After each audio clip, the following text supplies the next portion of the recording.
Hello everyone, welcome to another video. Today I'm going to be choosing my April TBR and I cannot believe it is April. Like, that kind of blows my mind, and I feel like I said that in my March TBR video as well, but genuinely, how are we almost to summer? I'm glad about it, but I am just kind of shocked. So this month I will be participating in the magical readathon again. I did participate last spring, so last April. Unfortunately I didn't in August, or September I think is when it happens. I didn't do it in the fall last year because my semester was so incredibly hectic and I had so much going on that I didn't even dare try. And I fear I might be making a mistake by participating this semester, but I really love doing it. I think it's so much fun because basically, if you don't know, the magical readathon, it used to be built around Harry Potter, but now the creator named Book Roast has created her own like fantasy world and her own magical academy. And so you basically are going to this academy and you read different books based on prompts for the classes that you're going to be taking, because at this academy you are studying to be some sort of magical person down a magical career path. And I have not been very consistent, so I have switched magical career paths probably 3 times now, but I think I finally settled on one that sounds really interesting and also has a good balance of amount of books I need to read, because I feel like I was never choosing this calling based on if it actually sounded like cool to me. I feel like I was always choosing it based on the amount of books that I was having to read, because I have always participated in this during the school semester. Like, that's just always when it's fallen for me. So I have to be realistic and not read like 7+ books because I have to do my homework and I have to work and stuff like that. So it's always been hard to balance for me, but I think I finally found one that fits all the boxes. And so during this spring equinox semester for the magical readathon, I will have to take 5 classes, which is elemental studies, astronomy, art of illusion, restoration, spells, and incantations. So I think previously I would either have 3 or 4 classes, but I've kind of just upped it to 5, mainly because I did really like the description of the Moon Warden. It sounded really interesting to me, and also because I feel like I have been reading 5+ books a month consistently even during school this semester, so I feel like it's doable, and even if it's not, I don't really care. This is all for fun. And for the fall semester it requires more books, so I kind of did strategically plan this that way in the fall I can like fully participate, because I will not have school in the fall. Isn't that crazy? Like, that's gonna be my first ever fall without having to be in school, and I am not gonna think about that because that's a lot for me right now. So my reading for April is going to look a bit different. I have been mood reading for the past couple months to allow myself to read books that I've been, number 1, meaning to read for a long time, and number 2, had really high hopes for. And so far I've found multiple 5-star reads, which has been so rewarding and just so fulfilling, and it's such a great feeling. And so I am loving doing that. I'm loving the mood reading TBRs, but I wanted to have a bit more structure, and I always really like participating in this, so I feel like it'll look a bit different since this is my final month of my final semester, which is also crazy to say. Like, so many things are coming to an end but also starting. I don't know, but I wanted to do this one last time during school because I feel like it'll be a good memory to look back on. So without further ado, I'm going to take you through my TBR and then we will get into my reading journal setup. So to become a Moon Warden, the first class I will need to take is Elemental Studies. And so the topic for this class in this semester is temperature word in the title. And just to preface, for all of these prompts, I'm trying to choose books off my physical TBR as much as possible. That has been the biggest goal I've had this year with my reading, is to prioritize books that I physically own.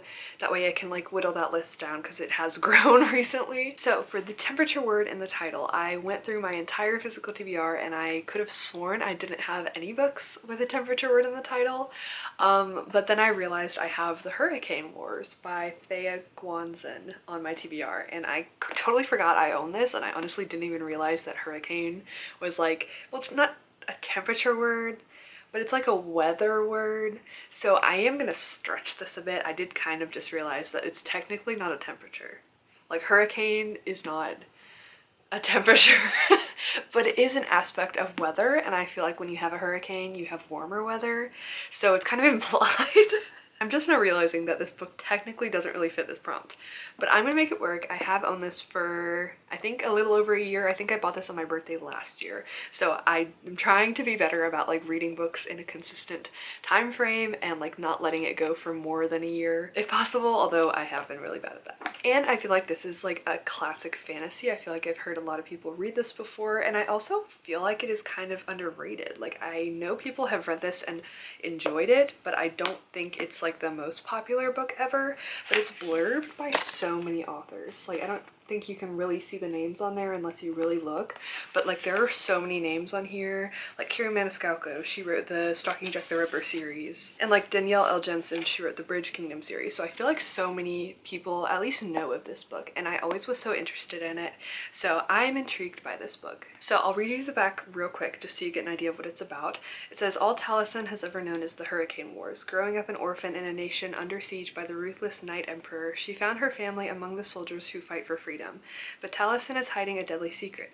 Light magic courses through her veins, a blazing power that can cut through the Night Empire's shadows, believed to have been wiped out years ago. Prince Alaric is his father's weapon, sworn to obliterate any threats to the Night Empire's rule with his mighty shadow magic. He and Taliesin lock into a deadly dance that neither seems able to truly win until, in a clash of light and dark, their powers merge to create a strange new force, and a dangerous forbidden attraction reveals itself. This war can only end with them, but an even greater danger is coming, and Taliesin and Alaric must decide, can they work together to save the world, or will they end up destroying each other? So this is like an enemies to lovers fantasy romance, and I feel like it's one of the OG enemies to lovers romantasy books. Before that like genre, that specific type of book really got popular and like was the main thing now. Because this was published when? 2023, so I feel like this was in the pre like Fourth Wing, or like in the midst of Fourth Wing before it all blew up maybe. So I'm just really intrigued by this. Also, I wanted to point out the beautiful map.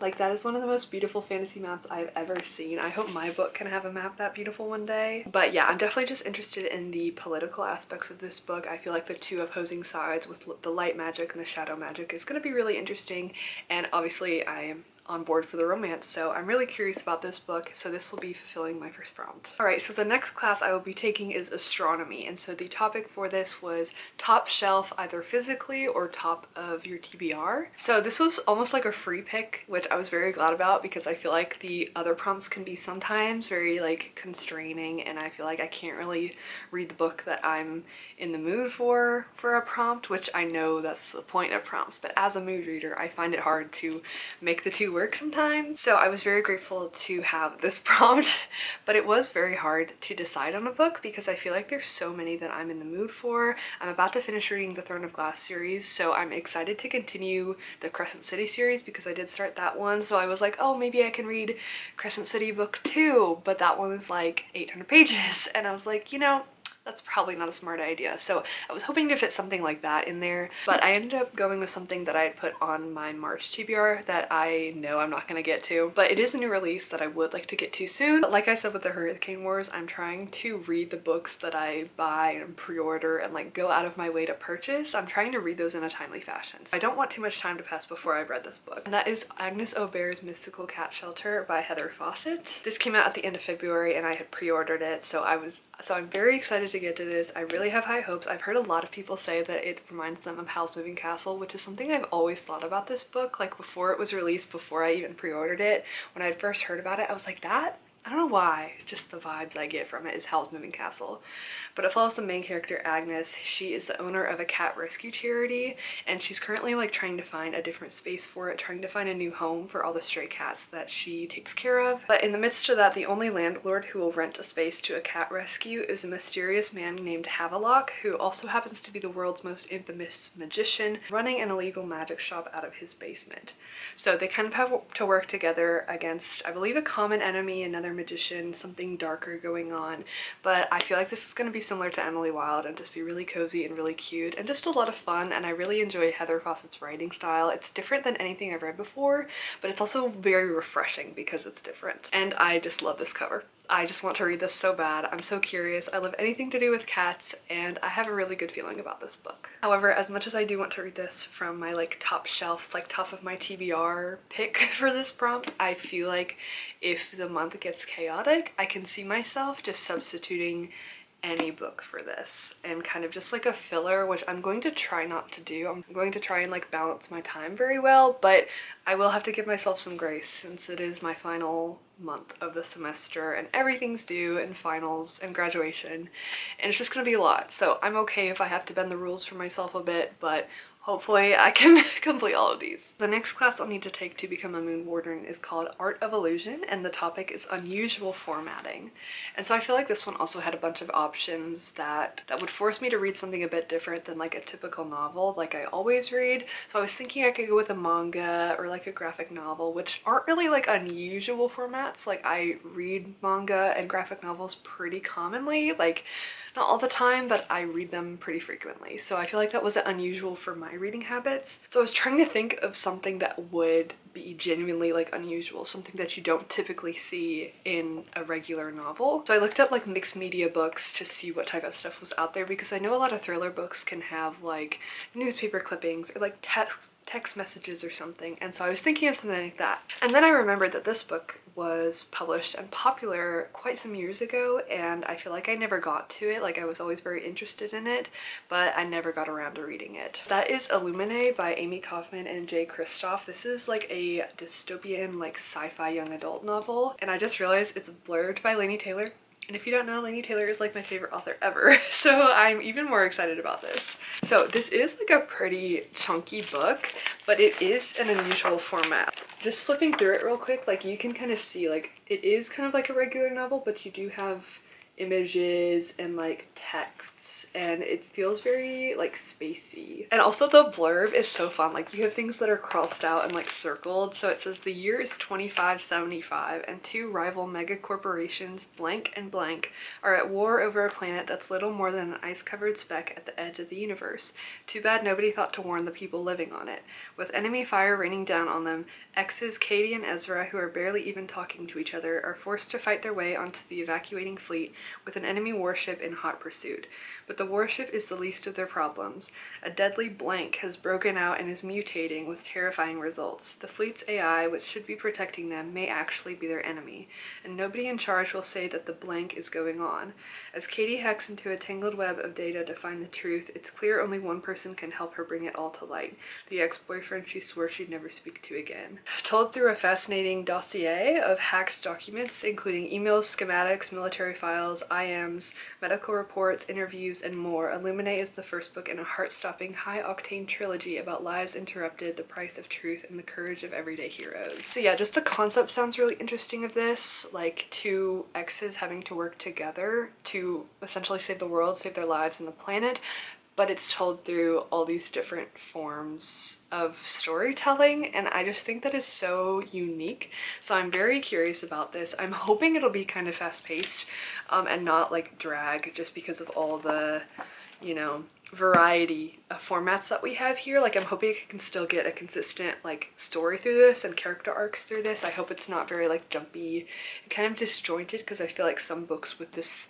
type of format can be like that sometimes. But either way, I'm so fascinated by this, and I really, really hope I love it. So the next class I wanted to take is Restoration, and the prompt was ask a friend for 5 5-star titles and then pick one. So of course I asked my best friend Haley which 5 titles she recommends. So I asked her for 5 5-star reads, and so the ones that she sent me were The 7-Year Slip, Crooked Kingdom, The Picture of Dorian Gray, The Witch's Heart, and Two Twisted Crowns.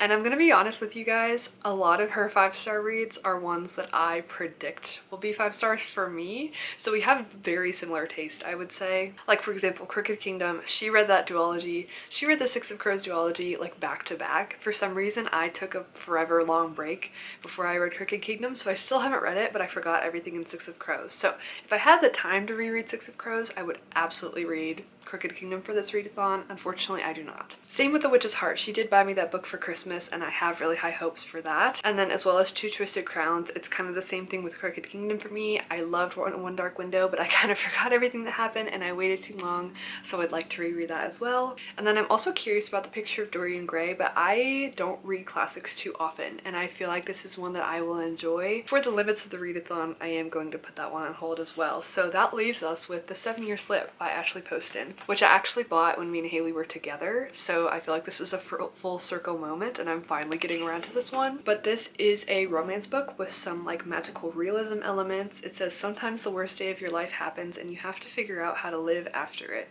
For Clementine West, that means burying her head in her work as a book publicist, being practical, and forgetting the silly things her beloved Aunt Analia taught her, like living wide and chasing the moon. Clementine would rather just stay grounded and keep her heart safe. For the last 6 months, she's done just that. But when she moves into her late aunt's apartment and finds a strange man sitting in the kitchen, a man with kind eyes, a southern drawl, and a taste for lemon pies, her well-laid plans begin to fall apart, because he's the type of man who, before it all, she would have fallen head over heels for. And she still might, except he exists in the past, 7 years in the past to be exact, and she, quite literally, lives 7 years in his future. Her aunt always said the apartment was a pinch in time, a place where moments blended like watercolors. She also said that love is never a matter of time, but a matter of timing, and Clementine fears she may be 7 years too late. So yeah, the concept sounds really interesting. I like that it's a romance book, but it's kind of like a step above that. We have that magical realism element, and I feel like that's going to be something that really keeps me engaged, because a lot of times with romance books, I just become kind of bored. It's just like too much like real life for me.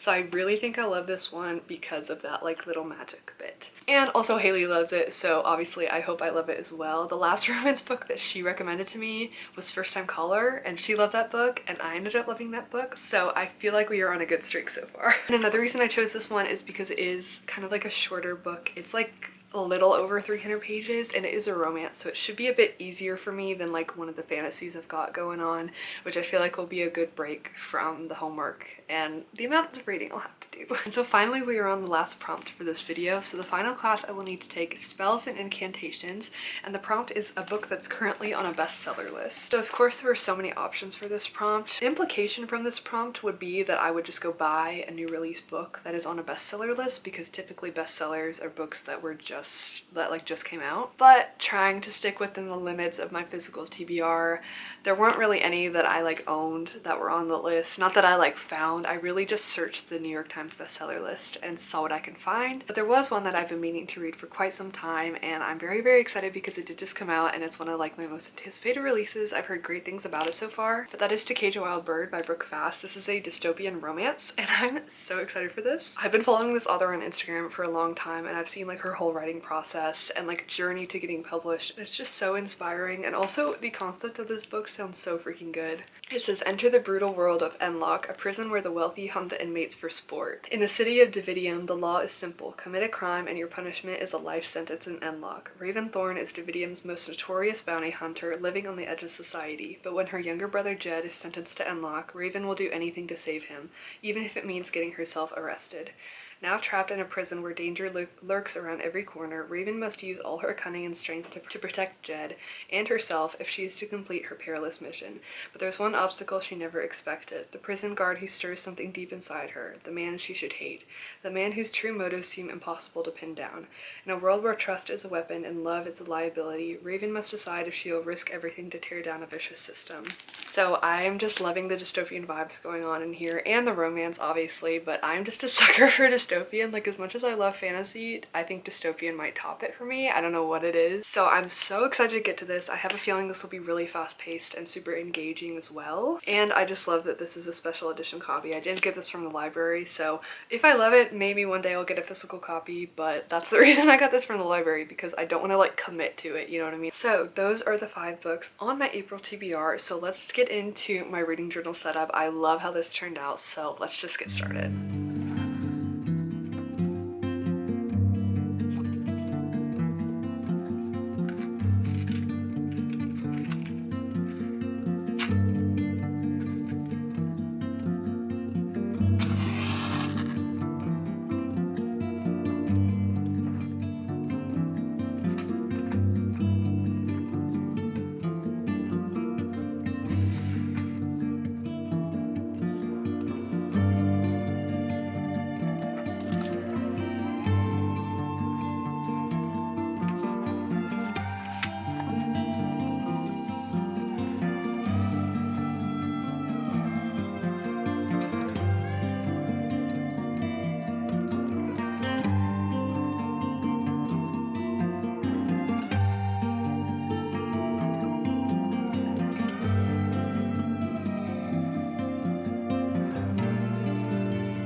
Alright, I hope you enjoyed watching me set up my reading journal. I am so happy with how this turned out. I just love the purple and gold theme I've got going on, and I use so much of my like moon and like celestial stationery. It just looks so good.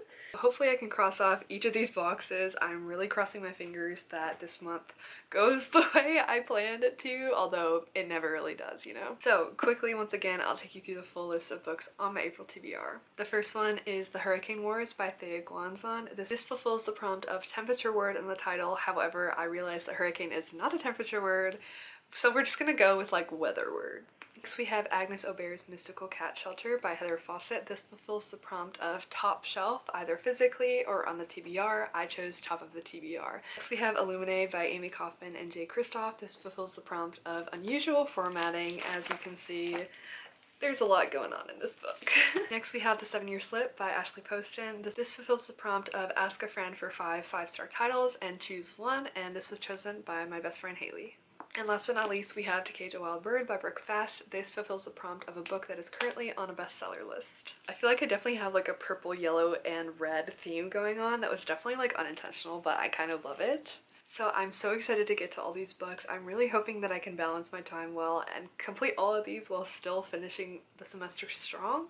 So if you've read any of these, please let me know your thoughts. I would love to know. And I'm hoping to do at least 1 or 2 vlogs for this magical readathon. I know last year I ended up just doing one big long vlog because it was so chaotic, and potentially that might be the case, but hopefully I can split it into like part 1 and part 2. We'll just have to see. And I don't know if my time will allow this, but I would love to do like a mini like weekend readathon, like not necessarily 24 hours. I would love to do something like that, like binge books for 24 hours straight for this readathon. I just don't know if that'll be possible with my schedule, so hopefully I can squeeze something in there and figure out something fun to do for you guys. So thank you so much for watching. I really hope you enjoyed this video. Let me know what's on your April TBR in the comments. So make sure to leave a like and comment and subscribe, and I will see you in my next one. Bye bye!